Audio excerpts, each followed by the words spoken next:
di online service ya teman-teman. Tetap semangat, tetap jangan stres karena kita dalam masa di rumah aja. Oke, aku mau menyampaikan sesuatu di Mazmur 63. Nah, jadi ini adalah Mazmur yang ditulis Daud saat dia lagi dikejar-kejar sama siapa yo? Saul. Iya, dia lagi dikejar-kejar sama si Saul, mau dibunuh gitu kan. Terus akhirnya ya namanya orang mau dibunuh itu pastilah dia itu merasa ketakutan, terancam, hidupnya nggak tenang, benar-benar hatinya benar-benar nggak tenang karena ya harus berhati-hati sedemikian rupa, harus waspada, harus pergi lari sana sini gitu kan. Dan waktu saat dia dalam tekanan itu, Daud bernyanyi, Daud bermazmur, Daud menulis bahwa di Mazmur 63 ini ya,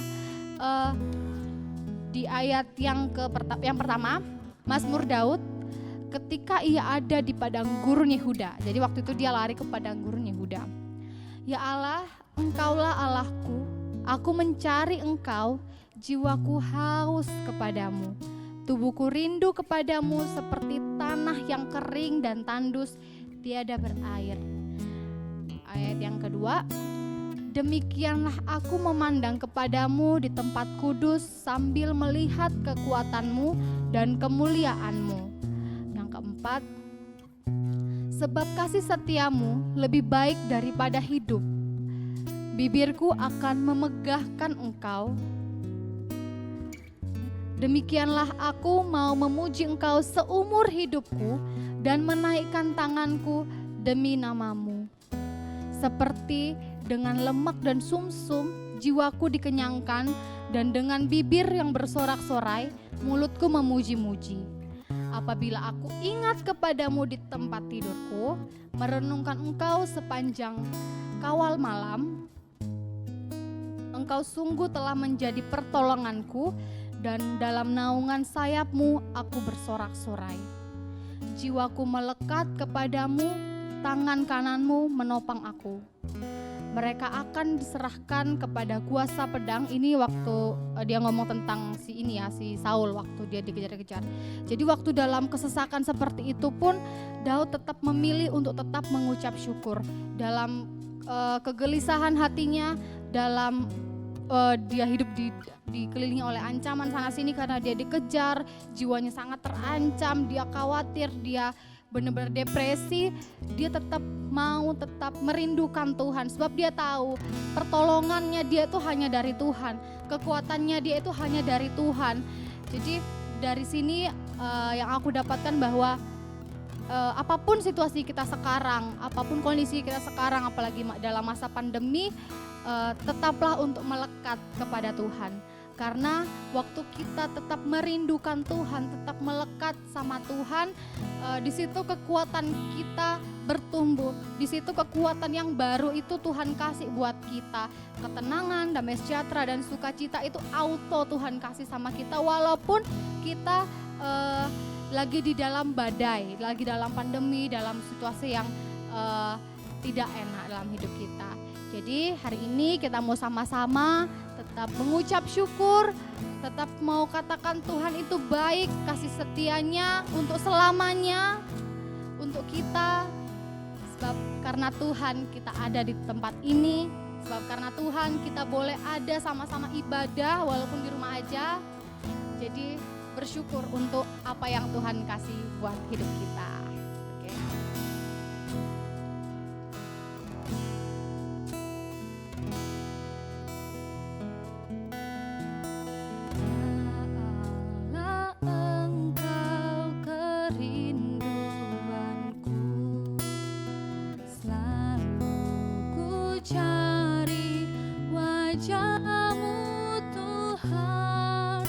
Seperti tanah yang kering, rindukan air. Demikianlah jiwaku rindu Engkau. Ku memandangmu di tempat kudus, dan ku melihat kemuliaan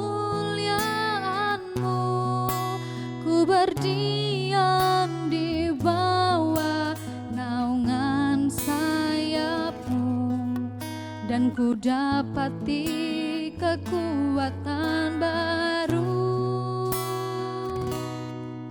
Sebab kasih setiamu lebih dari hidup, kebaikanmu melimpah atasku. Jiwaku melekat kepadamu Tuhan, betapa ku merindukanmu.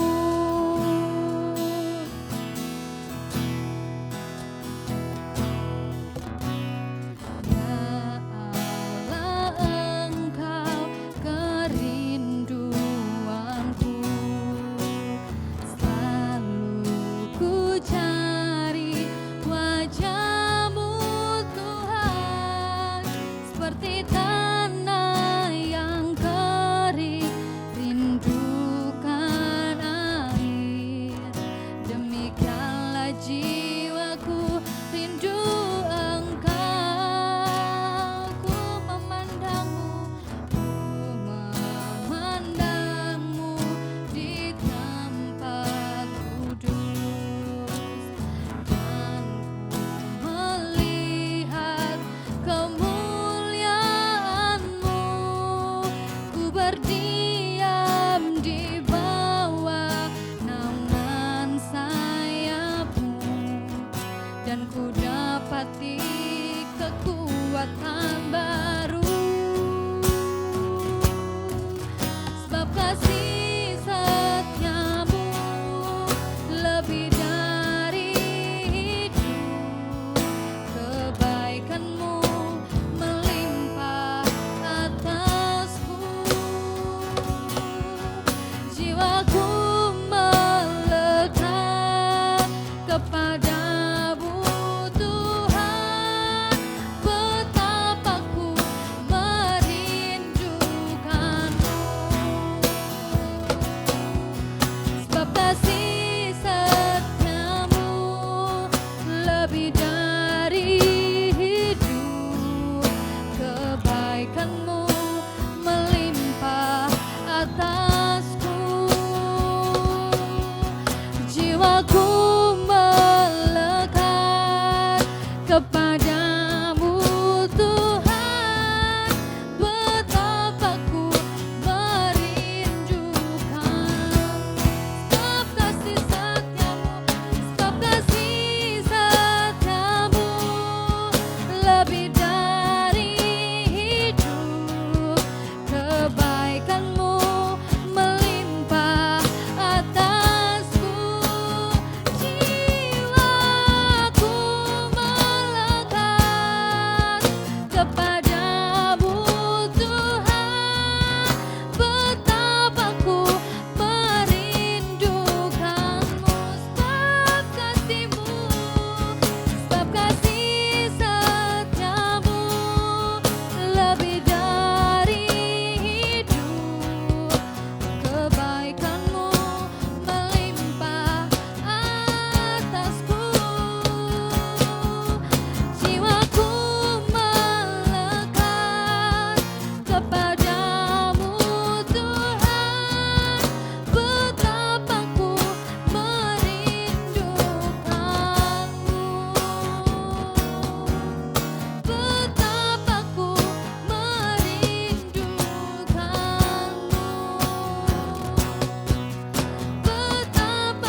kerajaanmu untuk selamanya. Mataku dan hatiku tertuju padamu. Oh, haleluya, haleluya, haleluya. Bangkitlah hai jiwaku, pujilah Tuhan. Hai jiwaku, masyurkan namanya. Dia penyelamat yang kekal, Dia Raja yang perkasa, Dia Allah yang luar biasa. Tiada yang sepertimu, tiada yang sepertimu, Tuhan. Kasih-Mu melimpah, kasih-Mu melimpah, kasih-Mu melimpah. Rahmat-Mu tercurah bagi mereka yang percaya, bagi mereka yang percaya.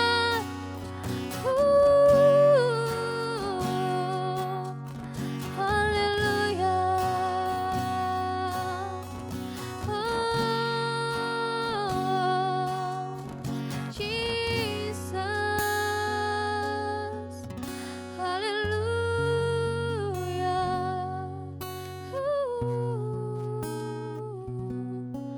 Sebab di dalam-Mu Tuhan kami dapati ketenangan. Sebab di dalam-Mu Tuhan kami dapat kekuatan yang baru. Sebab di dalam-Mu Tuhan kami dapati hikmat. Hanya di dalam-Mu kami kuat, kami dapat berjalan terus kepadamu.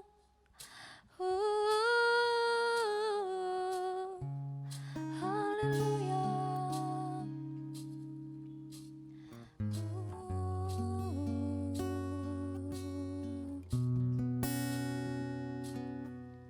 Sebab kasih setia-Mu lebih dari hidup, kebaikan-Mu melimpah atasku.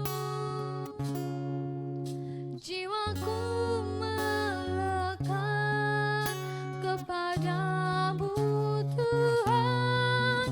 Betapa ku merindukan-Mu. Sebab kasih setia-Mu lebih dari hidup, kebaikan-Mu melimpah atasku. Jiwaku melekat kepadamu, Tuhan. Betapa ku merindukan-Mu.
tersedia bagiku. Selamanya kau ku cinta. Kau telah buktikan cintamu padaku. Kau membayarku dengan hidupku.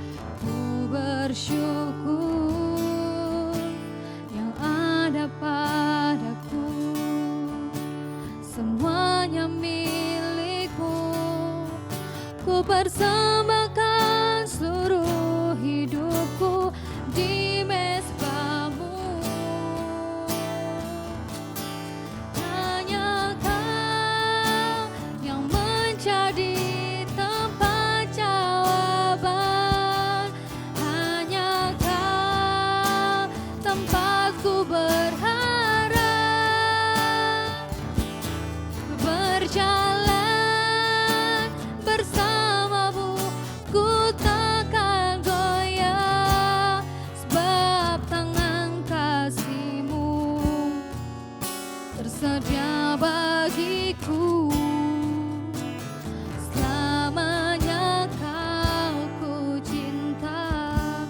Oh, kau telah buktikan.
kasih Tuhan untuk penyertaan-Mu sepanjang hidup kami, sebab kami tahu perlindungan kami hanya ada di dalam Engkau. Waktu kami fokus memandang Engkau Tuhan, di situ kami dapat kekuatan yang baru, semangat yang baru. Dan kami percaya penyertaan-Mu selalu sempurna dan kekal untuk selamanya untuk setiap kami. Terima kasih Tuhan, terima kasih Yesus. Ini kami anak-anak-Mu. Kami mau tetap bersorak-sorai sekalipun kondisi kami tidak mendukung kami.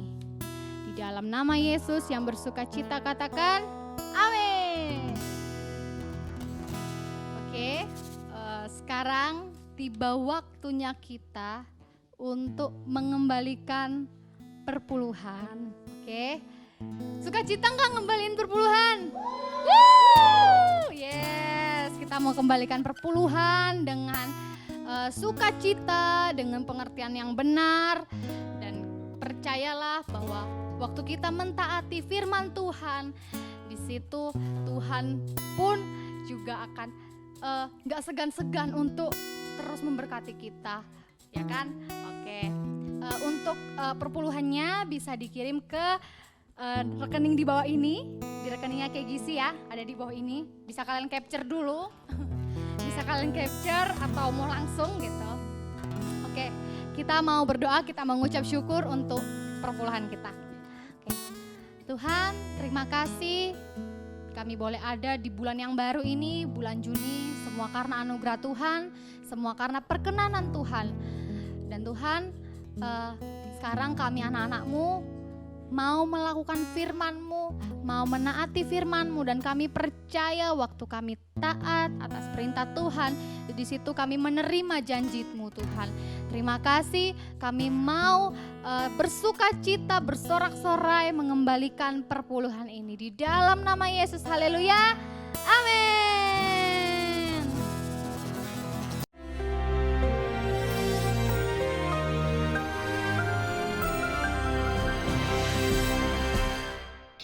Shalom warga kerajaan, dalam tema tentang communication. Maka saya dan istri sempat memberikan tips bagaimana membangun komunikasi dengan keluarga. Itu beres ketika komunikasi dengan Tuhan juga beres. Dan firman Allah mengajarkan kita, saya berbicara pada awal bulan ini, yaitu dari kitab Habakuk. Kitab Habakuk ini menarik sekali. Pertama, arti nama dari Habakuk adalah embrace. You stay at home, embrace your wife often. Karena sudah terbukti, kalau kita sering berpelukan saja, maka hormon-hormon positif akan muncul, sukacita, serotonin, dan sebagainya. Maka yang itu menimbulkan imunisasi. The joy of the Lord is our strength. Nah, dalam kitab Habakuk ini ada 4 fatsal. Yang fatsal pertama isinya komplain. Dia komplain dengan keadaan. Waktu itu dia berada pada Raja Yehuda terakhir, Yoyakim. Bagaimana dia melihat violence, dia melihat ketidakadilan. Dia lihat bahwa hukum tidak ada kekuatannya. Dia melihat bagaimana orang itu merubah ketetapan Tuhan. LGBT malah dipuji-puji. Dan dia berkata, kenapa ini semua terjadi?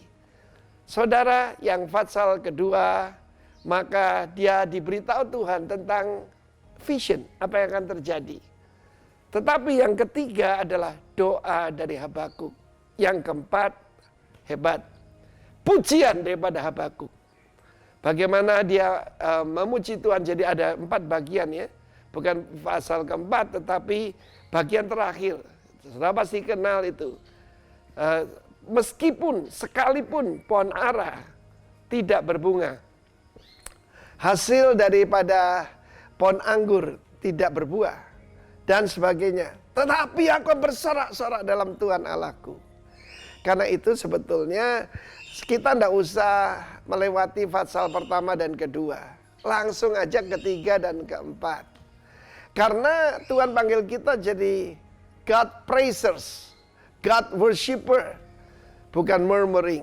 Kenapa bangsa Israel bergeletakan di padang belantara? Why? Karena murmuring. Karena itu hari-hari ini banyak orang justru jualan jamu. Tapi lupa jamu itu jaga mulut. Kenapa terjadi perceraian? Saya melihat bagaimana di Jepang ada satu fenomena namanya corona recon. Apa itu? Ya, divorce because of corona. Karena tinggal di rumah, kan gaya hidup orang Jepang itu yang penting tuh office buat orang laki, bisnisnya. Dan malam pun mereka malu kalau pulang dibilang malas.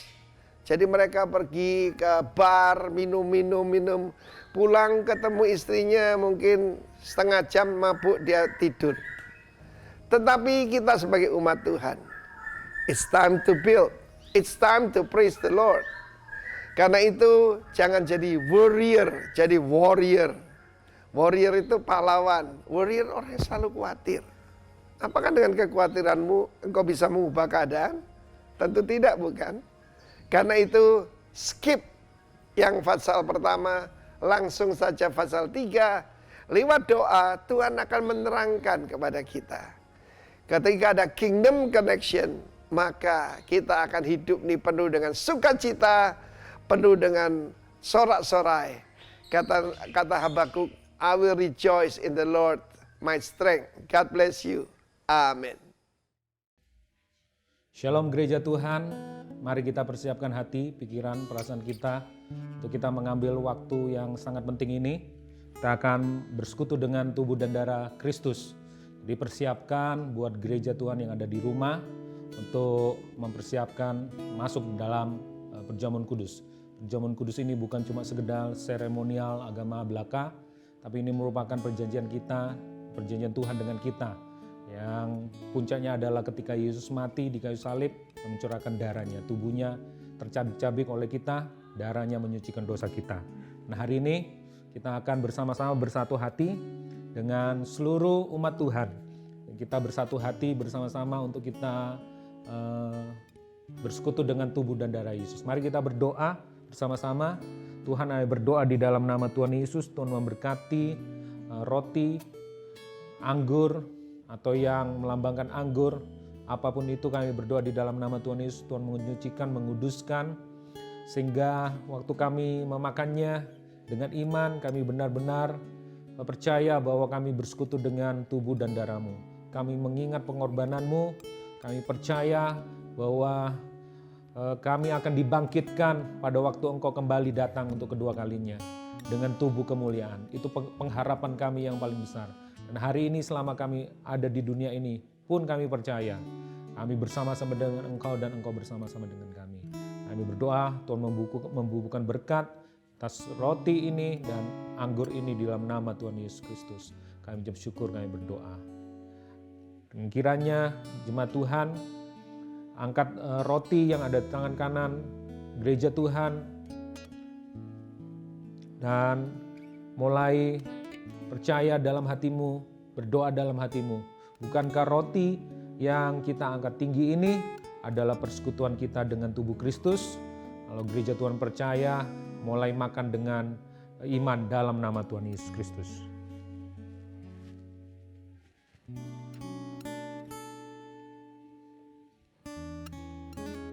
Sambil mengucap syukur, gereja Tuhan bisa mengangkat tinggi cawan yang berisi anggur. Tuhan, kami percaya darah-Mu menguduskan kami, menyucikan kami, menebus kami dari dosa, dan membuat kami layak di hadapan-Mu, dibenarkan. Hari ini kami berdoa di dalam nama Tuhan Yesus. Kami mengucap syukur atas cawan perjanjian baru ini. Kami mengangkatnya tinggi. Bukankah cawan yang kita angkat tinggi ini adalah persekutuan kita dengan darah Yesus? Mari kita minum dengan iman, dengan yakin dan percaya di dalam nama Tuhan Yesus Kristus.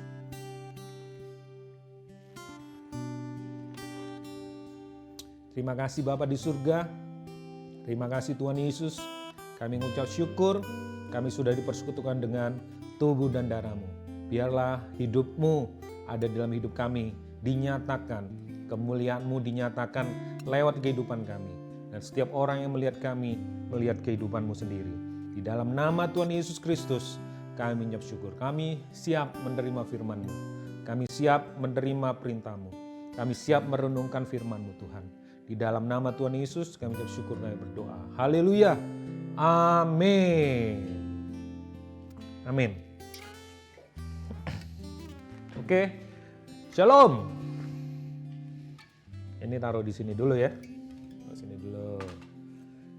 Taruh sini dulu ya. Anggap saja rumah sendiri. Ya, oke, shalom gereja Tuhan, teman-teman. Nggak tahu ini sudah minggu yang keberapa bahwa kita ibadah online ini. Tetap mengucap syukur bahwa Tuhan itu tetap beserta kita. Saya percaya keadaan teman-teman sehat-sehat semuanya, gereja Tuhan dimanapun berada yang menyaksikan siaran online ini. Saya percaya Tuhan tetap melindungi kita sampai hari ini. Ebenezer, Tuhan tetap baik, Tuhan tetap luar biasa dalam kehidupan kita. Kita mengucap syukur untuk itu. Ya, saya percaya Tuhan tetap pegang kendali, Tuhan tetap mengawasi kita, malaikatnya bersama-sama dengan kita. Semuanya Tuhan mendukung, mensupport kita, apapun keadaan kita. Ya, naikkan selalu ucapan syukur kepada Tuhan. Hari ini kita akan membicarakan tema tentang tema gereja lokal kita, tentang komunikasi. Ya, tentang komunikasi. Nah, ini bukan komunikasi yang biasa, saya percaya ini bukan komunikasi yang biasa, yang teman-teman bisa didapat dari seminar, ya itu baik, seminar, pelatihan, workshop dan sebagainya. Itu suplemen untuk kita bisa semakin meningkatkan kemampuan komunikasi kita, ya. Itu dipelajari. Nah, itu bukan hal yang utama, tapi itu hal yang mendukung, sifatnya pendukung. Kenapa? Karena saya yakin dan percaya itu bisa dipelajari, ya. Tapi yang mau lebih dalam kita pelajari hari ini adalah bahwa bagaimana sih keunikan komunikasi di dalam keluarga rumah rohani kita, di komunitas kita, yaitu gereja, baik itu di dalam keluarga, ya. Kumpulan orang-orang percaya. Saya lebih fokus kepada kumpulan orang-orang percaya, gereja Tuhan, rumah rohani. Ada sesuatu yang unik di situ. Jadi bukan cuma sekedar komunikasi, bukan cuma sekedar berbicara, berkomunikasi. Karena kalau itu semua sudah ada pelajarannya di luar sana. Saya cuma meletakkan dasar dan nanti bisa dikembangkan terus, ya, supaya kita mempunyai paham yang sangat mendasar yang Tuhan mau, ya, supaya kita punya gambaran yang tepat, supaya kita punya gambaran yang persis seperti apa yang Tuhan mau. Karena kalau kita cuma belajar ilmu komunikasi dan sebagainya, Tuhan Yesus tidak perlu mati untuk kita. Jadi karena ada sesuatu di balik itu yang lebih dalam yang kita pelajari yang akan jadi dasar dari hubungan kita bersama keluarga rohani kita. Itu yang akan kita pelajari pada sore hari ini. Ya, komunikasi. Nah, dari judulnya aja sudah ada kata relation dan connection, ya, relasi dan koneksi. Jadi memang kita tidak bisa berelasi dan berkoneksi kalau nggak ada komunikasi. Nggak mungkin kan diem-diem. Karena kita sesama makhluk hidup pasti ada komunikasi untuk membangun sebuah relasi dan koneksi, keterhubungan, ya, relasi dan koneksi. Jadi perlu ada komunikasi di dalamnya, bukan cuma sekedar bicara, bukan cuma sekedar perkataan, ya, bukan cuma suara saja, noise, tapi komunikasi. Itulah bedanya noise sama komunikasi, ya. Kalau noise ya cuma bersuara aja, bunyi duak, ya, jeder, duor, geledak, ya. Nah itu cuma noise. Kadang-kadang kita bersuara berkalimat, tapi ternyata itu cuma noise, tidak ada maknanya, ya. Nah kita mau ngomong tentang komunikasi. Komunikasi itu terjadi, komunikasi yang benar itu terjadi karena mengenal dan saling percaya. Itu satu kata kuncinya, ya. Beberapa waktu yang lalu kita sudah ngomongin kolaborasi. Dikatakan di situ yang terpenting adalah trust. Di dalam komunikasi juga ada hal yang terpenting, trust. Trust itu akan terbentuk, akan lahir dari yang namanya mengenal. Ya, kita tidak mungkin trust kalau kita tidak mengenal. Kita tidak bisa mempercayai kalau kita tidak mengenal. Nah, ini hal yang kita akan bicarakan ke depan. Ya, tapi saya tidak akan detail, mungkin teman-teman yang lain yang setelah ini yang akan detail ngomongin tentang komunikasi. Ya, apa, bagaimana, mengapa, dan sebagainya. Saya lebih banyak saya lebih banyak akan menjelaskan gambar besarnya saja, ya kan? Filosofinya saja, karena itu penting ya teman-teman semuanya. Oke, lanjut. Definisi aja, definisi umum. Komunikasi itu adalah sebuah proses berbagi pikiran, ide, dan perasaan, ya, with each other in commonly understandable ways, dalam cara yang sangat mudah dimengerti. Jadi komunikasi itu nggak boleh rumit, nggak boleh, mudah dimengerti. Meskipun itu ada komunikasi yang sifatnya tersirat, tersurat, ya itu ada ya pasti, tersirat dan tersurat, ya, tersirat dan tersurat. Nggak masalah. Nah Tuhan kita itu Tuhan yang kreatif. Kadang-kadang dia kasih yang langsung, direct, kadang-kadang yang non-direct. Ya itu yang kadang-kadang kita harus berpikir, kita harus merenungkan dan sebagainya. Supaya apa? Supaya kita terus haus dan lapar untuk mencari apa sih yang mau Tuhan, yang Tuhan maui. Nah, Tuhan tidak memberikan teka-teki, bukan. Tuhan mau kita ini punya relasi, ya punya hubungan. Jadi deket apa sih maksudnya? Nah, itu yang dipentingkan oleh Tuhan. Komunikasi itu adalah sebuah proses. Jadi tidak ada instan, proses. Ada sebuah proses. Ya, terus ada pembagian pikiran, ide, dan yang terakhir yang paling penting, perasaan juga terlibat di situ. Nah, ini adalah definisi umum ya, definisi aja supaya kita bisa punya gambaran. Oke, lanjut aja. Lanjut. Oke, saya mau bicara tentang ini. Kehidupan dan makna, apa hubungannya dengan komunikasi? Nah, saya kasih gambaran besar dulu ya. Sebuah kehidupan kita ya, yang kita jalani itu bukan cuma sekedar siklus, ya, bukan cuma sekedar siklus kehidupan. Ada sesuatu di situ, ya, sesuatu, ya, sesuatu di dalam kehidupan yang menyebabkan sebuah perbedaan yang sangat nyata. Sesuatu itu yang membuat arti hidup, ya. Kalau enggak, ya kita enggak akan, kehidupan kita akan sama dengan orang yang di luar Tuhan, ya. Yesus sudah mati buat kita, pasti ada makna kehidupan di situ. Ada makna kehidupan yang harus kita mengerti di situ. Sebelum kita nanti masuk detail ke komunikasi. Nah, saya mungkin tidak terlalu banyak ngomong ke komunikasinya langsung. Saya cuma mau kasih gambaran bahwa ini yang penting di situ ya. Kenapa kok kita harus mengkomunikasikan sesuatu yang penting ini? Nah, ada sesuatu di situ. Ya, makna hidup akan membuat kita punya perbedaan. Jadi bukan kita cuma sekedar ngobrol, bukan cuma sekedar kita berkomunikasi seperti banyak orang tentang pekerjaan, tentang kuliah, tentang ada sesuatu di balik itu semua. Sehingga perkataan kita bukan perkataan yang cuma keluar, bukan noise, tapi benar-benar perkataan kalimat-kalimat yang membangun, perkataan-perkataan yang membangun. Nah, ya. Membangun apa? Lah, mari kita belajar bersama-sama ya. Oke, apakah sesuatu itu? Nah, ini penting ya. Kalau kita sudah tahu ini, maka semua yang kita bicarakan, semua yang kita kerjakan, baik itu pikiran, perasaan, ide, itu semua akan berlandaskan ini semua. Ya, baik itu di tempat kerja, apalagi di komunitas rohani kita, di keluarga jasmani, keluarga rohani, di manapun kita berada, khususnya di gereja sebagai keluarga rohani kita. Oke, Efesus 1 ayat 9 sampai 11.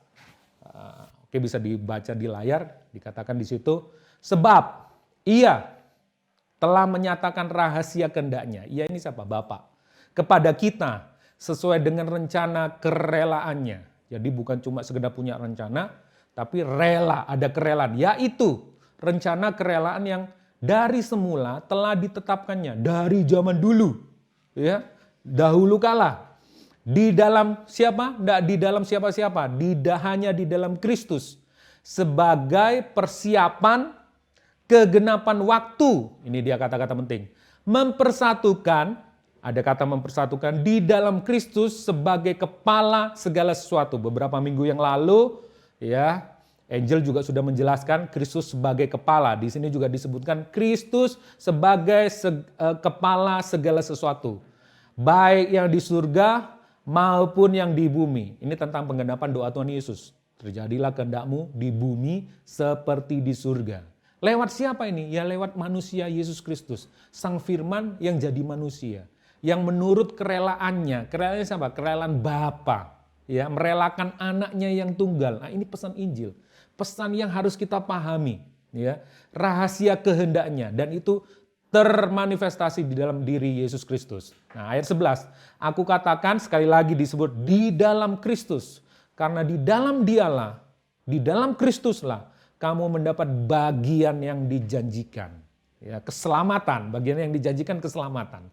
Ya, kami yang dari semula ditentukan untuk menerima bagian itu sudah ditentukan sesuai dengan maksud Allah yang di dalam segala sesuatu bekerja menurut keputusan kehendaknya. Dikatakan di situ ada kata maksud Allah. Nah, kalau kita tahu maksud Allah, kalau kita mengerti tentang ini, maka seluruh aspek kehidupan kita, baik itu di tempat kerja, baik itu di keluarga, baik itu di pelayanan, maka semua apa yang kita bicarakan, maka semua apa yang kita katakan, apa yang kita komunikasikan, semuanya mengarah ke situ. Kalau orang yang mengerti, kalau orang yang jatuh cinta, semua yang dibicarakan itu tentang apa? Tentang orang yang disukai, ya kan? Nah, sama dengan kita, Kristus telah mati buat kita, Dia kekasih jiwa kita. Waktu apapun juga, kegiatan apapun juga, apapun yang kita lakukan, komunitas apapun juga, maka kita akan memperkatakan, mengkomunikasikan hal-hal yang seperti itu. Nah, ini dasar kehidupan kita. Ini yang membuat kita berbeda. Ya, perkataan kita bisa ngomong apa saja. Kita bisa bicara tentang game, kita bisa bicara tentang olahraga, kita bisa bicara tentang apa saja, politik dan sebagainya. Tapi Tuhan selalu ada di situ.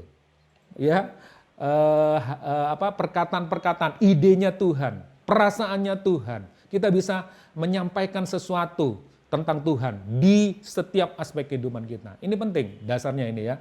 Ini Efesus. Paulus ngomong di Efesus. Ya, terus saya tekankan lagi, saya tidak bisa baca langsung banyak, saudara bisa baca sendiri di rumah. Dikatakan lagi di situ Efesus 3 ayat 11. Di atasnya sesuai dengan maksud abadi yang telah dilaksanakannya dalam Kristus Yesus Tuhan kita. Nanti baca ayat-ayat sebelumnya. Cuma ini ditekankan lagi ada kata bukan cuma sekedar maksud Allah tapi maksud abadi. Apa sih maksud abadi ini? Ya kan? Apa maksud abadi ini? Maksud yang kekal. Jadi dari tahun ke tahun, abad ke abad, maksud abadi ini nggak pernah berubah. Ya, nggak pernah berubah. Nah, kalau orang nggak tahu maksud abadinya Tuhan, maksudnya Tuhan, tujuannya Tuhan, kita akan hidup dalam suatu kehidupan yang sangat membosankan. Ya, seperti kata pengkhotbah, ya hidup ini ulang lagi, putar lagi, ya kan? Semua sia-sia, melakukan ini sia-sia, belajar sia-sia katanya. Semua sia-sia ya. Padahal yang ngomong ini Salomo, raja yang paling sukses, paling hebat. Tapi dia ngomong semua sia-sia. Kenapa? Kalau orang tidak tahu maksud Tuhan dalam kehidupannya, semua sia-sia. Ya, apa yang dia lakukan, baik itu pelayanan, baik itu kegiatan-kegiatan yang mengasihi orang, sosial, membantu, menolong orang, amal dan sebagainya, itu akan hanya berupa gong yang bergemerincing. Kata Tuhan. Kalau engkau tidak tahu maksudnya Tuhan, apa yang kau lakukan, baik engkau bisa bahasa malaikat, ya bahasa roh, bernubuat, memberi diri untuk dibakar. Coba saudara perhatikan baik-baik. Ya, memberi diri untuk dibakar. Ini jenis cinta yang sangat-sangat luar biasa loh. Tidak mementingkan diri sendiri, tapi kata Tuhan, itu cuma gong yang bergemerincing. Anda bisa lakukan amal, Anda bisa lakukan hal yang baik, Anda bisa bahasa malaikat, berkarunia, punya banyak hal, tapi kalau Anda tidak tahu maksudnya Tuhan, ya apa itu maksudnya Tuhan? Pelan-pelan ya, saya ceritakan baik-baik, pelan-pelan. Kalau saudara nggak tahu maksudnya Tuhan, maka apa? Itu hanya gong yang bergemerincing. Ya. Itu hanya gong, ya noise saja. Dung, ya seperti itu ya. Tidak ada kehidupan yang paling membosankan selain kehidupan yang tidak mengerti maksud Tuhan. Kalau kita mengerti maksud Tuhan, maka semua pikiran kita, perasaan kita, ya, maka kita akan tahu apa yang harus kita perkatakan, kita ucapkan, kita komunikasikan. Oke. Nah, yang terjadi kebanyakan dari gereja Tuhan itu adalah ya tidak mengerti maksud Tuhan. Bukan cuma sekedar tidak mengerti maksud Tuhan, tapi salah maksud. Sudah tidak mengerti plus ya salah maksudnya juga, ya kan? Nah, saya kasih contoh satu hal ini. Ya, ini gambar apa teman-teman?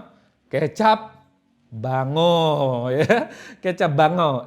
Tidak sebut merek ya, tapi sudah ada gambarnya. Ya kecap Bango ya, semua anak kos pasti suka. Tapi kayaknya mahal ini ya. Biasanya pakai yang lainnya.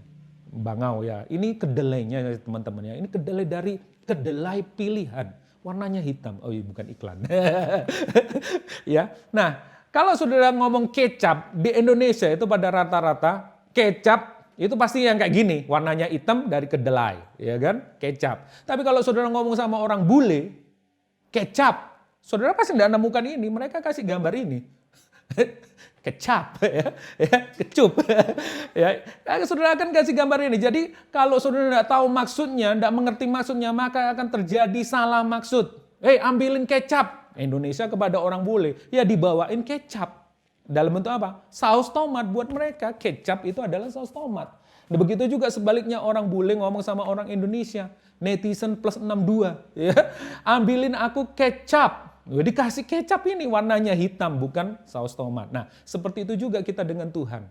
Komunikasi dalam skala besar. Ya, manusia dan umatnya. Ya, PSBB itu ya.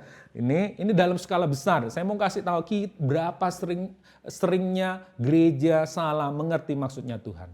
Maksudnya Tuhan apa, kita ngerjain apa. Yang sama sekali bukan maksudnya Tuhan. Bukan maunya Tuhan. Bukan desire-nya Tuhan. Sama seperti kecap dan kecap ini ya. Oke, jangan salah maksud. Jangan salah mengerti maksudnya Tuhan. Kita perlu mengerti dulu. Kalau kita tidak bisa mengerti maksudnya Tuhan, maka dalam relasi sehari-hari kita, dalam koneksi sehari-hari kita, maka kita akan cuma jadi gong yang bergemerincing aja. Kegiatan, aktivitas baik, ya kan, pelayanan dan sebagainya. Oke, lanjut. Nah, apa sih maksud abadi Allah, abadi Tuhan? Ya, ini merupakan isi hati Tuhan yang terdalam dan misi Tuhan yang terpenting. Ya, Allah mempunyai banyak maksud di dalam berbagai zaman. Ada maksud, ada tujuan. Ya, zamannya Musa, zamannya Daud. Musa tentang Israel keluar dari Mesir. Daud, ya, dia membangun, Salomo membangun bait suci, dilanjutin oleh Samuel dan sebagainya. Setiap zaman ada. Ya, ada zaman Elia, ada lagunya kan? Inilah zaman Elia, ya. Zamannya Daud, zamannya Elisa, zamannya Musa. Sekarang zamannya kita semua. Sebut nama kita masing-masing. Dan Tuhan punya maksud. Apalagi kita tinggal di Indonesia. Tuhan juga punya maksud atas Indonesia, ya kan? Atas Prancis, Eropa, ya, Asia mana saja, ya kan, macam-macam, Asia Tenggara khususnya juga. Tuhan punya banyak maksud, tapi maksud abadinya cuma satu. Ya, tetapi hanya punya maksud di dalam kekekalan cuma satu. Maksud yang mengatasi segala zaman. Apa itu? Maksud inilah yang akan menentukan seluruh cara hidup umatnya. Gereja Tuhan maksudnya. Apa yang Allah lakukan sebelum dunia dijadikan? Di situ sudah langsung ada jawabannya, ya kan? Jadi tidak perlu kuis karena sudah ada jawabannya. Ya, menikmati sebuah komunitas. Ya, inilah yang Allah lakukan di alam kekekalan. Bapa, Firman, dan Roh Kudus. Firman belum jadi manusia kan? Firman, Sang Firman. Mereka hidup dalam sebuah komunitas. Mereka Allah Tritunggal, tiga di dalam satu. Ya, satu hakikat tapi punya tiga pribadi. Nah, ini yang kadang-kadang kita tidak mau pelajari. Ya, bahwa kita harus mengenal Allah kita. Allah kita berbeda dengan Allah-Allah lain. Tuhan kita berbeda dengan Tuhan yang lain. Hanya ada satu Tuhan yang benar, ya kan? Tuhan yang Esa. Tuhan Kristen percaya dengan Tuhan yang Esa. Apa yang maksudnya Esa? Ya, satu hakikat tapi tiga pribadi. Nah, banyak orang muda tidak mau mempelajari tentang ini. Padahal ini dasar iman kita. Nah, Anda tidak bisa percaya buta. Ya pokoknya aku percaya. Oh, dari dulu aku orang Kristen, dari kecil lahir ya gitu sudah. Ya mau apa lagi? Loh, imanmu ini harus ditelusuri, harus dipelajari, harus kamu percaya kenapa, ya kan? Tahu nggak Tuhanmu itu Tritunggal, satu hakikat di dalam tiga. Mereka hidup dalam kasih, itu yang saya sebutkan nanti, ya kan? Mereka adalah Allah kasih, Allah yang hidup dalam sebuah hubungan, Allah yang hidup dalam sebuah relasi, koneksi. Makanya Allah sangat menghargai hubungan dan relasi. Allah akan sangat murka kalau kita menyia-nyiakan sebuah relasi dan hubungan. Allah akan sangat murka kalau kita menganggap ringan sebuah hubungan, menganggap rendah sebuah hubungan. Kalau iblis itu selalu menghancurkan hubungan, membunuh hubungan, membinasakan hubungan, mencuri di situ, ya, membuat kacau hubungan dari mulanya. Tapi Tuhan dari mulanya itu selalu orang yang pribadi yang suka membangun hubungan. Karena Allah sendiri hidup dalam sebuah komunitas. Nah, ini yang harus kita tahu bahwa Allah hidup dalam sebuah komunitas. Allah saling mengasihi satu dengan yang lain. Bapa, Firman, dan Roh Kudus. Ini maksud abadi Allah. Allah mau umatnya juga punya gaya hidup seperti dirinya, seperti pribadinya. Jadi kalau kita tidak mengerti ini, kita hanya membangun hubungan berdasarkan transaksional, ya, transaksional. Apa untungnya kalau aku membangun hubungan sama kamu? Apa untungnya, ya saling menguntungkan, ya seperti itu. Nah, apa kalau aku bikin ini untungnya apa, ya seperti itu. Nah, Tuhan tidak mau menghendaki komunitas yang seperti itu. Tuhan mau komunitas yang benar-benar punya hubungan yang mendalam seperti dirinya, seperti pribadinya. Oke, teman-teman. Nah, sifat Tritunggal ini menurut Stanley Granz, ya salah satu teolog. Sifat Tritunggal Allah mempunyai arti bahwa Allah itu bersifat sosial dan relasional. Allah adalah Tritunggal sosial. Ya, terjemahnya agak sulit memang, ya. Dan karena alasan itu kita dapat berkata bahwa Allah adalah sebuah komunitas. Allah adalah sebuah komunitas Bapa, Anak, dan Roh yang menikmati persekutuan yang sempurna dan kekal. Ada kata sosial dan relasional. Mungkin kita bertanya, ide dari mana sih? Ya kan, manusia itu makhluk sosial. Mungkin sulit orang menjawab. Oh ya, itu ada di pelajaran sosiologi dan antropologi, ya. Tapi ide mulanya itu dari mana? Mungkin tidak ada orang yang tahu. Oh, itu dari filsuf-filsuf Yunani mungkin. Ya dari mana tapi asal dasarnya? Nah, kekristenan bisa menjawab itu. Karena Allah tinggal dalam relasi dan bersifat sosial dalam komunitas. Satu hakikat dalam tiga. Nah, saya dengan cepat mungkin akan menjelaskan dikit aja supaya kita punya dasar, punya gambaran. Karena kita tidak mengenal Allah Tritunggal, kadang-kadang kita tidak bisa mengasihi Allah Tritunggal loh. Kita anggap itu cuma biasa, ya. Padahal itu dasar kita nanti berkomunitas, berkomunikasi dan sebagainya. Nah, saya tunjukin dasar-dasar ini. Kalau saudara lihat gambar ini gambar apa? Gambar apa? Ruang kosong, ruangan, ya, yang terdiri dari apa? Ya tembok. Ya sebenarnya bukan empat sisi ya kan, ada 6 ya kan, atas, bawah, nah, kanan kiri, muka belakang, tembok, lantai. Jadi ada 6, 1, 2, 3, 4, 5, 6, ada 6. Waktu kita kasih gambar ini, kita akan ngomong ruangan. Oke, lanjut ya. Plafon, tembok dan semuanya. Ini kata-kata ruangan itu terdiri dari ini. Semua pasti setuju. Oke, sekarang saya mau tanya. Saya kasih gambaran dulu.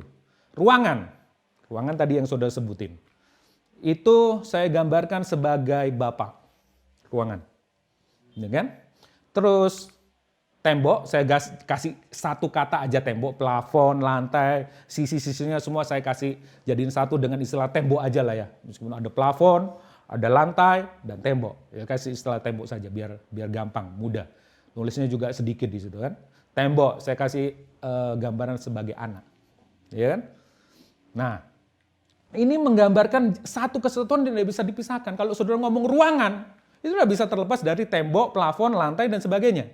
Ya, karena tidak akan ada ruangan kalau tidak ada itu. Itu namanya apa? Ya lapangan.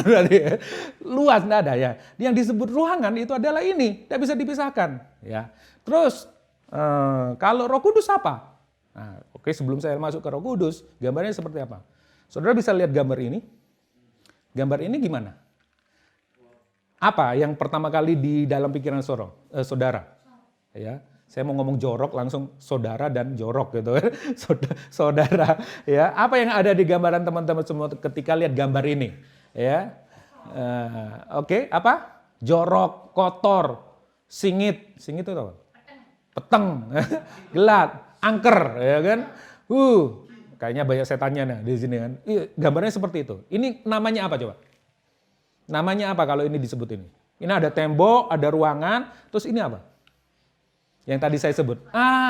Pinter istriku, ya kan? Suasana. Bandingkan dengan ini, apa bandingannya? Ini gambarannya apa? Suasananya terang, bersih, enak, atmosfernya enak. Ini suasana, ya. Nah, kalau saya boleh gambarkan seperti ini. Ruangan itu Bapak, tembok itu anak, dan seperti yang saudara sudah duga, suasana itu adalah Roh Kudus. Saudara bisa pisahkan ini semua, ya kan? Ya seperti ini kan, ada satu kesatuan yang tidak bisa dipisahkan. Ya, ini saya pikir sebuah perumpamaan yang tidak sempurna memang. Tidak akan pernah ada perumpamaan yang sempurna untuk menjelaskan Trinitas, Tritunggal. Ya, satu hakikat tapi 3 pribadi. Tapi ini gambaran bisa kita bayangkan, ya kan? Seperti ini. Contoh.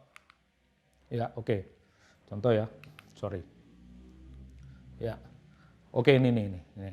Tadi kan ada ruangan. Terus habis itu ada ditambah tembok, ditambah suasana. Ya. Ada satu ruangan, ada satu tembok, ada sebuah suasana. 1 tambah 1 tambah 1 sama dengan? Ada berapa gambar yang saudara lihat? Tadi ada ruangan, ada tembok, ada suasana. Satu ruangan, ya, satu gambaran tembok dan semuanya itu tadi, ya, tembok, plafon dan sebagainya, suasana. Ya. Ada berapa gambar yang saudara lihat? Tadi jawaban 3. Ya kan? Ruangan tambah tembok tambah suasana. Jadi berapa? Berapa gambar? 1 gambar. Jadi saudara bisa lihat dalam satu gambar itu ada suasananya, ada temboknya yang membatasi semuanya sehingga bisa disebut ruangan, ya kan? Dan ruangan itu sendiri. Ruangan itu sendiri. Nah, kemarin saya sempat tanya, ruangan itu apa sih? Volume. Ya kan? Volume kan. Ya itu ruangan kok. Ada volumenya di situ. Kamu bisa gambar, ya ada temboknya, ada ininya. Ruangan. Nah, ruangan tidak akan bisa jadi kalau tidak ada sisi-sisinya. Nah, yang satunya yang menentukan lagi adalah suasana. Itu yang menentukan kita bisa senang, bisa sumpah, ya kan, bisa bekerja lebih produktif, itu ruangan, suasana. Ya kan? Ini yang dibangun. Ada satu gambar, tapi ada banyak manifestasi di situ. Ya, sama seperti ini. Gambarnya seperti ini. Ruangan bukan, salah ini. Ruangan bukan tembok. Salah itu ya. Udah dicek kemarin ini. Ya. Ruangan bukan, Ortin salah ini Ortin. Ruangan, wah kamu sambil merem dia. Tapi thank you Ortin ya. Ruangan bukan tembok. Ruangan bukan suasana. Salah itu yang merah itu suasana ya. Ruangan bukan suasana. Ya. Suasana bukan tembok. Tembok bukan ruangan. Ya, tapi mereka bentuk jadi satu gambar. Ruangan adalah gambar, tembok adalah gambar, ruangan adalah gambar. Satu gambar. Ini diagram, ya kalau bahasa kerennya sekarang ini apa kayak gini? Infografis, ya kan? Ya. Ruangan nggak sama dengan tembok. Tembok nggak sama dengan suasana. Suasana nggak sama dengan ruangan. Tapi mereka membentuk satu gambar, sama dengan ini. Bapa bukan Roh Kudus. Roh Kudus bukan Putra, Putra bukan Bapa. Bapa adalah Tuhan, Putra adalah Tuhan, Roh Kudus adalah Tuhan. Kalau kita ngerti ini, maka kita akan semakin mengasihi Allah Tritunggal yang kita sembah. Ya. Mereka hidup rukun, penuh kasih, dan saya percaya mereka tidak pernah misunderstanding. Ya. Nah ini gambaran waktu kita menyembah, kita punya gambaran yang jelas tentang Tuhan ini. Ini dasar, sebelum dunia dijadikan, Tuhan mau kehidupan ini juga ada dalam gerejanya. Nah ini dahsyat luar biasa. Nah ya, oke. Ini gambaran aja sedikit ya. Ini pelajarannya panjang ya. Bisa diobrolin asik ini sebenarnya ya. Oke, lanjut aja. Oke, kita mau ngomongin tentang ini sekarang. Yohanes 17, doa Yesus terakhir dan doa yang paling keren, paling romantis, paling hebat ketika Yesus akan, pasal 18, Yesus akan ditangkap setelah ini. Ya, jadi ini perkataan terakhir. Tapi isinya doa, bukan khotbah. Wejangan tapi dalam bentuk doa. Jadi kalau saudara doa, punya dasar teologi yang benar, punya dasar iman yang benar, ya kan? Punya dasar yang benar, maka saudara doanya itu bisa dinilai, bisa dilihat. Ini dia punya dasar doanya ini kuat karena pemahaman ideologi teologinya benar ya. Nah ini Yesus ngomong seperti ini, supaya mereka semua menjadi satu, sama seperti Engkau ya Bapa di dalam aku dan aku di dalam Engkau, agar mereka juga di dalam, siapa itu kita? Ya Bapa, Anak, Firman dan Roh Kudus, supaya dunia percaya bahwa Engkaulah yang telah mengutus aku. Ada misi di situ. Ya, ini pernah muncul beberapa kali di khotbah-khotbah sebelumnya. Dan aku telah memberikan kepada mereka, siapa ini? Murid-murid. Kemuliaan yang Engkau berikan kepadaku, yang aku punya. Supaya mereka menjadi satu. Ya, sama seperti kita adalah, dia bandingin dengan kehidupan Bapa, Roh Kudus dan Firman. Aku di dalam kita di dalam satu. Aku di dalam mereka dan engkau di dalam aku. Itu berulang kali kata-kata itu ya. Supaya mereka sempurna menjadi satu. Agar dunia tahu bahwa engkau telah mengutus aku. Kalau dibalik, dunia nggak bakalan tahu bahwa Yesus itu adalah Mesias yang diutus. Kalau gerejanya tidak menjadi satu sama seperti Bapa, Putra, Roh Kudus jadi satu. Tidak akan pernah tahu kalau gereja tidak bisa memanifestasikan kehidupan Bapa, Putra, dan Roh Kudus yang hidup dalam penuh kasih itu. Gereja tidak akan pernah bisa menyatakan, memanifestasikan kepada dunia bahwa Yesus itu adalah benar-benar Mesias. Yesus sang kepala gereja dan kita adalah tubuhnya. Tidak akan pernah. Ya, seperti itu. Nah, lanjut. Ya, ini ada ayat yang terakhir, paling terakhir. Ya Bapa, aku mau supaya dimanapun aku berada, mereka juga berada bersama-sama dengan aku. Mereka yang telah engkau berikan kepadaku, agar mereka memandang kemuliaanku yang telah engkau berikan kepadaku.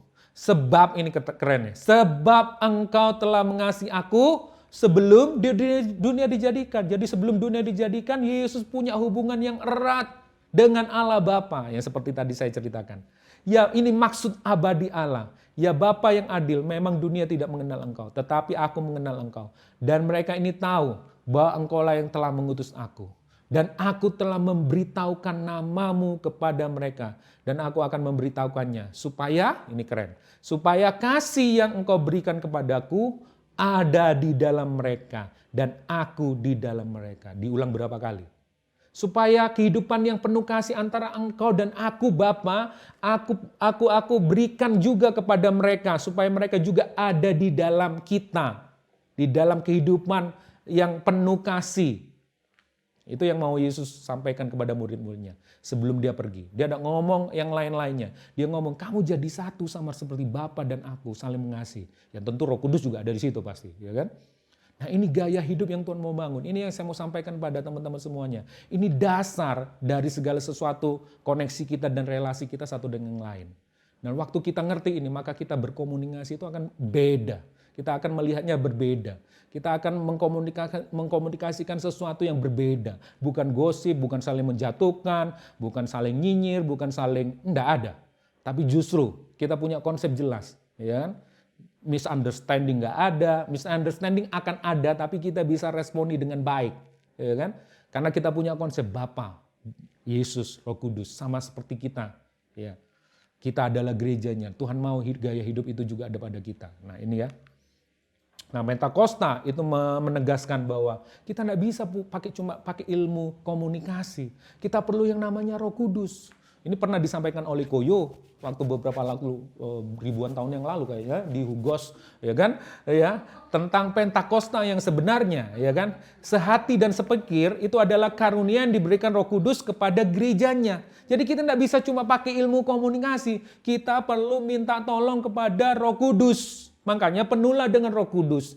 Minggu lalu kita memperingati tentang Pentakosta. Nah Roh Kudus itu bukan tentang berbahasa roh, itu bagian kecil. Tapi bagian yang terbesar adalah Roh Kudus mempersatukan. Dari orang-orang yang cuma interest dengan Yesus, ya suka dengan Yesus, punya kesenangan yang sama dengan Yesus, dikoneksikan dan punya relasi yang erat satu dengan yang lain. Ini tugas Roh Kudus Pentakosta yang sebenarnya Pentakosta yang sejati. Ya Roh Kudus penting. Nah saya dengan singkatnya ini perbandingan, Koyur kapan itu pernah bikin juga. Ya perbandingan kehidupan murid-murid Kristus sebelum dan sesudah Pentakosta. Sebelum Pentakosta, independen, sendiri-sendiri. Murid-murid dalam satu komunitas cuma punya kesenangan yang sama. Yes, aku idolanya Yesus. Aku pengen deket sama Tuhan Yesus. Ya aku suka sama Tuhan Yesus. Wah luar biasa dia ya. Hamba Tuhan yang diurapi. Lempar jas. Wah orangnya jatuh. Wah pengurapannya luar biasa. Saya mau deket, independen. Ya, tapi ngumpul dalam satu tempat saja. Wih kalau dia khotbah men. Wah orang sakit sembuh dan sebagainya. Kumpul dalam satu tempat. Kayak gitu. Cuma itu tapi tidak pernah ada koneksi relasi, itu bedanya. Tapi setelah Pentakosta mereka interdependen, saling bergantung dengan yang lain. Murid-murid tidak hanya berfokus pada Kristus, tetapi mereka mulai terkoneksi satu dengan yang lain secara efektif dan dinamis. Naik turun, tapi tidak apa-apa, mereka menyesuaikan terus. Ada kasih Tuhan di situ, ada Roh Kudus. Terus Kalau sebelumnya mereka punya agenda pribadi, murid-murid melihat pelayanan sebagai pencapaian pribadi. Makanya ada yang eker-eker, siapa yang lebih besar, siapa yang terbesar. Ya kan? Tapi setelah itu, agenda yang adalah agenda tubuh Kristus. Kristus adalah kepala. Ya, murid-murid melihat pelayanan mereka untuk memperlengkapi tubuh Kristus. Inilah dasar kita membangun hubungan ya, lewat komunikasi kita untuk membangun relasi dan koneksi. Nah, semua di seputar itu. Ya kan? Oke. Pentakosta selalu memiliki tujuan utama yaitu membangun komunitas. Membawa mereka yang tidak bersatu menjadi satu. Bukan bahasa rohnya. Ya. Ini John Kingsley Ali. Ya kan? Ini tujuan Roh Kudus yang sebenarnya sejati. Nah, gereja mau kita perlu Roh Kudus yang lebih luar biasa lagi bekerja dalam diri kita. Ya, ini kata-kata di sini saya mau apa yang Roh Kudus bisa berikan kepada kita. Waktu Roh Kudus turun dicurahkan ya atas gerejanya. Paling tidak ada 7 karunia, 7 pengurapan yang bisa membantu kita berkomunikasi dengan baik. Saya sampaikan dengan cepat aja ya. Ya, pertama itu adalah roh hikmat, pengertian, nasihat, keperkasaan, roh pengenalan, takut akan Tuhan. Kesenangannya ialah takut akan Tuhan. Nah, saya singkat seperti ini. Roh hikmat, roh pengertian, roh nasihat, roh keperkasaan, roh pengenalan, roh kesalehan, roh takut akan Tuhan. Ini Roh Kudus waktu dicurahkan memperlengkapi gereja dengan ini. Jadi kita kalau ngomong, mengkomunikasikan sesuatu, nggak cuma sekedar pakai ilmu komunikasi, tapi pakai pengurapan Roh Kudus, ada hikmat, ada pengertian, ada nasihat, ada keperkasaan, ya kan? Ada pengenalan dan sebagainya. Saya singkat satu-satu aja. Roh hikmat adalah karunia Roh Kudus yang memampukan kita menilai dengan benar hal yang kita yakini melalui iman kita. Jadi bukan kira-kira imanku ya opo, enggak. Roh hikmat memberikan pengertian, ya.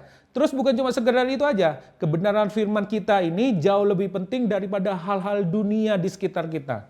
Dan hikmat ini membantu kita untuk mengatur dan membuat pilihan-pilihan dalam hubungan. Ya, hikmat ini membuat kita punya nilai prioritas, ngerti nilai prioritas bahwa hubungan itu jauh lebih penting dari uang, pelayanan, kedudukan dan sebagainya. Jadi apapun yang kita kerjakan itu adalah menuju kepada sebuah yang namanya hubungan itu jauh lebih penting ya di semua aspek kehidupan. Pusatnya bukan tentang diri sendiri. Jadi kita bisa lihat ya kan, kita bisa membangun satu dengan yang lain ya.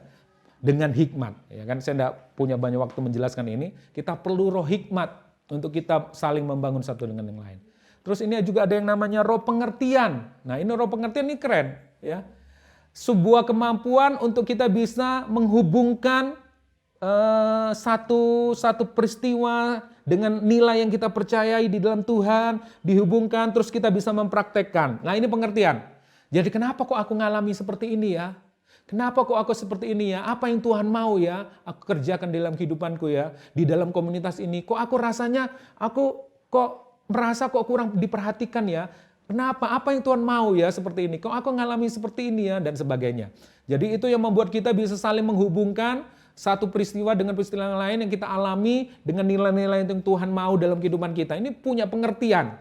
Kita tidak sembarang menuduh, kita tidak sembarang nyinyir, kita tidak sembarang ngomong, asal jeplak, ya, wah ini memang ini semuanya. Kita punya pengertian, ya. Wah, saya sering berpindah-pindah tempat, maksudnya diutus ke sana kemari. Selalu yang sebagian besar jadi masalah itu adalah ketika kita ada 2 golongan. Dulu, ya kan, komunitas kita dulu wah, ya, bisa baik, bisa jelek, ya. Dulu enak. Oh, kalau sekarang kita tidak punya pengertian, tidak punya hikmat, tidak punya pengertian untuk kita bisa lihat bahwa hubungannya itu jauh lebih penting dari cuma sekedar orang lama, orang dulu, orang sekarang. Tidak sama lagi ya seperti dulu ya. Anda ada punya roh pengertian, Anda cuma sekedar punya keinteresan yang sama dengan Yesus, kumpul dalam satu tempat, selesai. Terus punya memori yang bagus. Dulu keren, bagus ini. Kita cuma punya memori yang bagus, tapi kita tidak punya pengertian yang bagus. Ya, kita tidak bisa kenapa ya? Tuhan mau bikin apa ya di komunitas kita ya? Kok seperti ini? Kita mau bikin seperti apa? Aku akan merasa kok belum bisa menyesuaikan kan? Kita tidak punya daya pengertian seperti itu. Kita tidak bisa mengintegrasikan beberapa hal itu dengan baik. Kita hanya cuma bisa menilai dari luar saja. Kita tidak bisa menilai dengan pengertian yang dari Roh Kudus. Itu ya. Terus ada nasihat. Nasihat ini bukan pintar nasihati, bukan. Kemampuan untuk bisa melihat, menilai, mengevaluasi diri kita. Sebelum kita menilai orang lain dan sebagainya. Saya tidak ada waktu untuk ini. Tapi saya percaya dalam firman Tuhan, bukan tidak boleh menghakimi. Ya, justru kalau Anda jadi pemimpin, Anda harus menghakimi. Anda harus memutuskan sesuatu, menimbang sesuatu, betul? Yesus tidak pernah ngelarang menghakimi loh. Baca dengan baik-baik, Matius 7 itu. Tidak boleh menghakimi. Boleh asal kamu keluarkan selumbar dari matamu, ya kan? Setelah itu nanti kamu lakukan. Karena kita perlu menghakimi, menilai, menimbang, ya, menasehati. Jadi kalau tidak boleh menghakimi, tidak ada orang yang bisa dinasehati. Jangan, kamu tidak boleh nasihati aku. Kenapa? Kamu tidak sempurna. Ya nggak ada orang yang sempurna. Ya. Termasuk orang tuamu, siapamu, pendetamu, tidak ada yang sempurna. Kecuali Tuhan Yesus. Tuhan yang menghakimi kita. Tidak ada. Inilah yang harus kita perbaiki. Nah, sebelum kita menasihati, kita lihat diri kita. Sadar keberadaan dirinya. Ya, ini kata kuncinya evaluasi. Roh nasihat. Ya. Saya tidak bisa banyak ini. Nah, roh keperkasaan, hikmat yang tadi saya sebutin itu memampukan kita punya daya tahan, adversitas. Ya kan, bahasa Indonesia sudah diadopsi bahasa Indonesia. Bahasa Inggrisnya adversity, daya tahan mengalami hal-hal yang sulit, yang buruk, gak gampang mutung, gak gampang putus, ya kan, putus asa, ya kan, gak gampang, ya kan. Wis gak gereja-gerejaan, wis gak ada komunitas-komunitasan lagi, enggak. Ya. Tapi tahu karena punya hikmat, punya pengertian, punya roh nasihat, dia memiliki roh keperkasaan. Ya aku tahu Tuhan menempatkan aku di sini. Aku tahu aku harus berproses. Aku tahu ini harus ada bagian-bagian dalam diriku yang aku harus perbaiki dan sebagainya. Nih, karunia Roh Kudus inilah yang memampukan kita. Memungkinkan kita untuk bertahan dalam penderitaan. Ini belum penderitaan yang karena nama Yesus baru diproses di dalam komunitas. Tapi kadang-kadang kita sudah lemah. Ya, sudah kita tidak berdaya, sudah kita rasa does, tidak usah Tuhan-Tuhanan, tidak usah gereja-gereja. Begitu lemah dan rapuhnya iman kita. Kenapa? Tidak punya hikmat, tidak punya pengertian, tidak punya roh hikmat, roh pengertian, roh nasihat. Yang benar roh nasihat, bukan nasihat ya. Yang baku roh nasihat, sekaligus pelajaran bahasa Indonesia.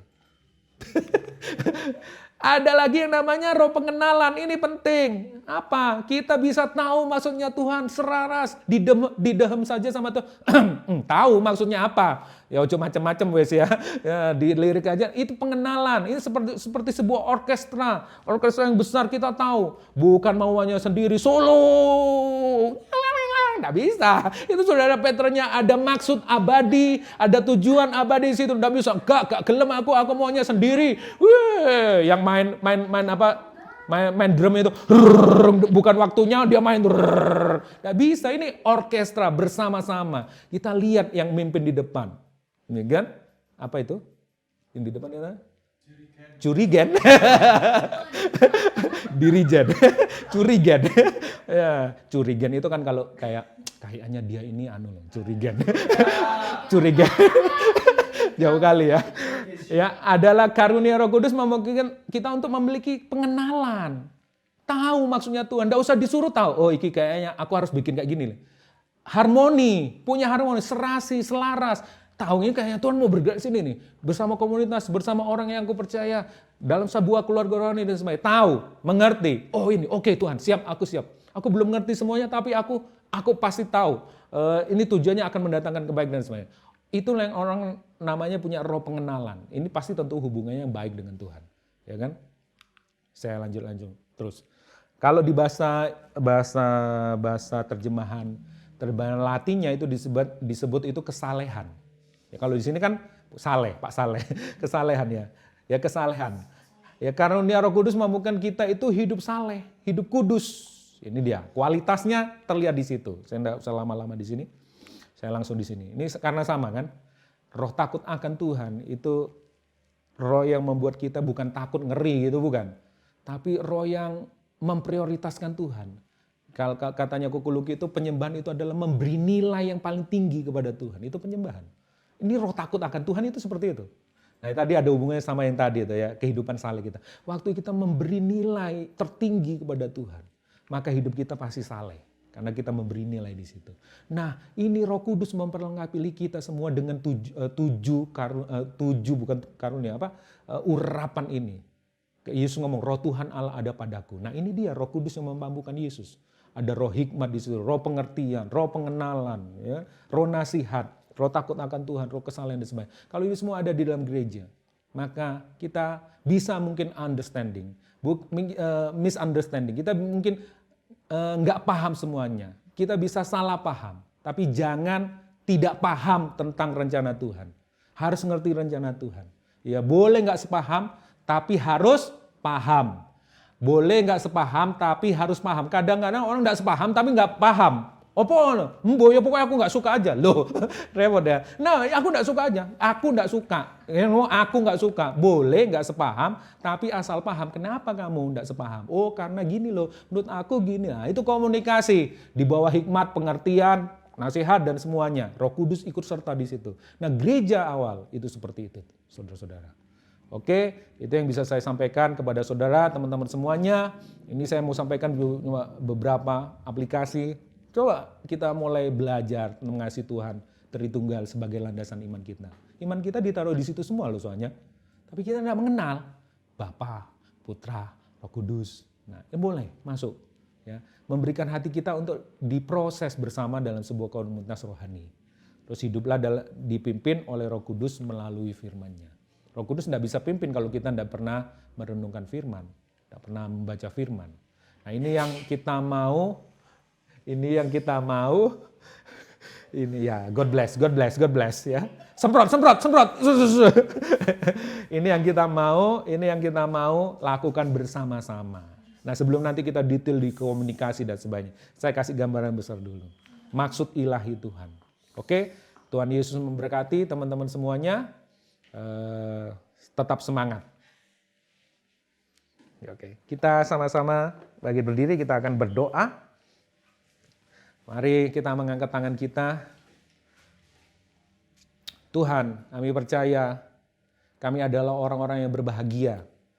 Semua yang kami butuhkan dalam pertumbuhan rohani sudah Engkau berikan, sudah Engkau implan, sudah Engkau taruh dalam diri kami.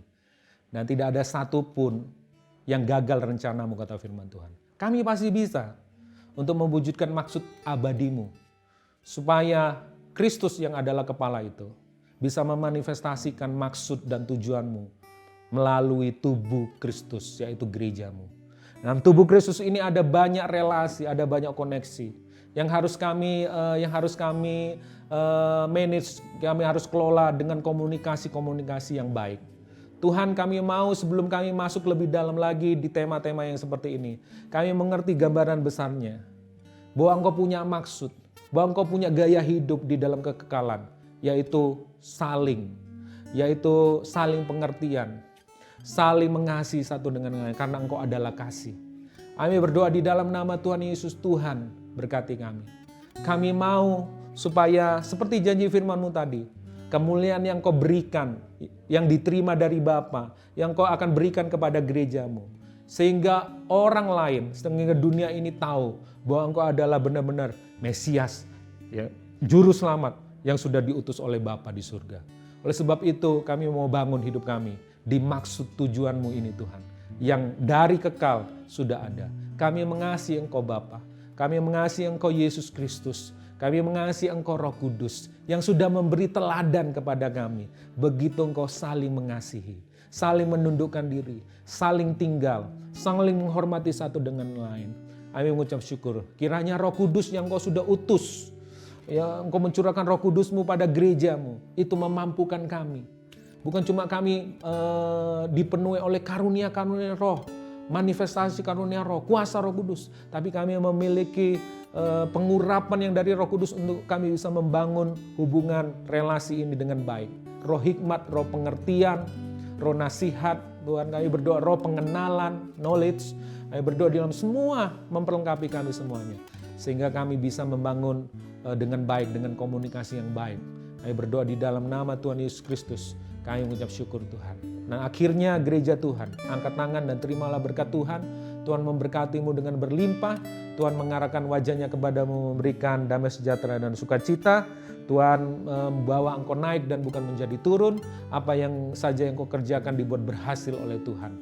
Diberkati engkau di kuliahmu, diberkati engkau di tempat pekerjaanmu, diberkati engkau di tempat pertemananmu. Diberkati Tuhan apa saja yang kau kerjakan, nama Tuhan dipermuliakan dalam kehidupanmu.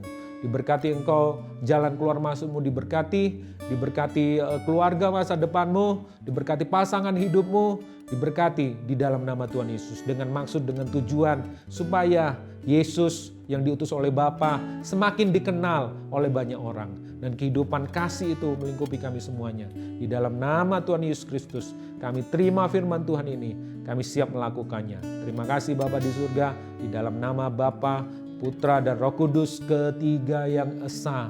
Allah kami yang hidup, Allah kami yang kudus, Allah kami yang penuh kasih. Dan adalah kasih itu sendiri. Dalam nama Tuhan Yesus kami terima berkat-Mu. Haleluya, yang percaya bersama-sama katakan amin. Tuhan Yesus memberkati.